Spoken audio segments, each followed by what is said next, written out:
Is this other hunter levitating on his own? The girl in blue doesn't help. Can you give me any other details? Hair loopies? Did they start at her temples and kind of like go underneath her ears?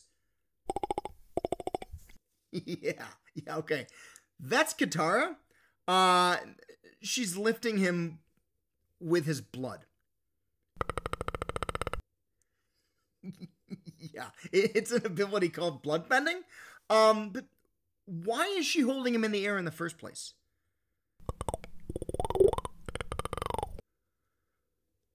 Yeah, that's not surprising. The marshmallow is a sky bison. His name is Appa. And if you went after him and Katara, there's gonna be another guy over there.